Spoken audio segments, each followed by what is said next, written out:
Chères concitoyennes, chers concitoyens des Vallées de Thône, nous terminons une année 2020 bien particulière.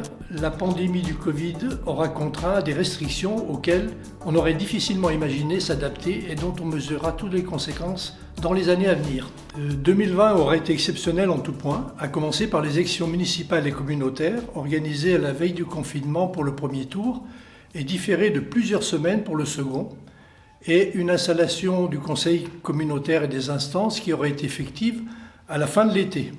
Mais ça y est, les instances sont en place et au travail. Les vice-présidents et conseillers délégués ont pris en main leurs dossiers respectifs.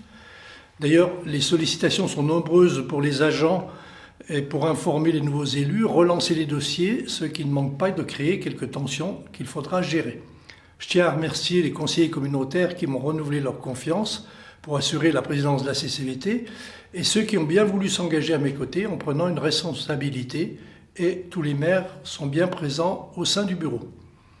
De ces élections en général, il faut retenir que les enjeux du changement climatique et de la préservation de l'environnement se sont largement invités dans les urnes pour imposer à l'avenir des évolutions en profondeur dans nos modèles de développement. La période du confinement du printemps et les restrictions de l'automne nous ont contraints à modifier le fonctionnement des services en mettant en œuvre le télétravail, en adaptant les cadres de réunion, en faisant un usage fréquent de la visioconférence. Ces contraintes et les adaptations qui se sont imposées ont fait dépenser beaucoup d'énergie, mais l'activité des services a été maintenue de façon efficace et permanente, notamment pour la collecte des déchets. Un grand merci aux agents et aux cadres qui se sont mobilisés dès le premier jour pour assurer la continuité des services. Cette pandémie nous aura fait découvrir que de nouveaux modes opératoires pouvaient avoir leur place dans le fonctionnement de la collectivité. Je pense au télétravail pour lequel nous avons adapté une charte qui permet de le pérenniser. Je pense aux réunions à distance.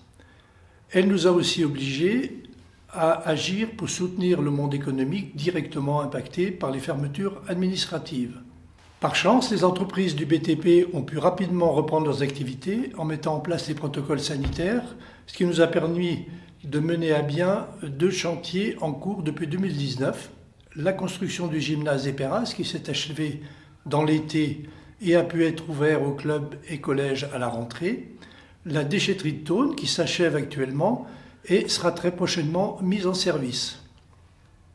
Enfin, un 3e chantier a démarré au mois d'août, la construction du bâtiment administratif de la CCVT couplé à l'extension de la maison des associations de la commune de Thône. Ce chantier se poursuivra toute cette année 2021. Cette année exceptionnelle qui vient de se clore nous a montré que même dans les sociétés occidentales les plus développées, des phénomènes naturels d'ampleur peuvent être difficilement maîtrisables et venir déstabiliser l'économie, l'organisation sociale.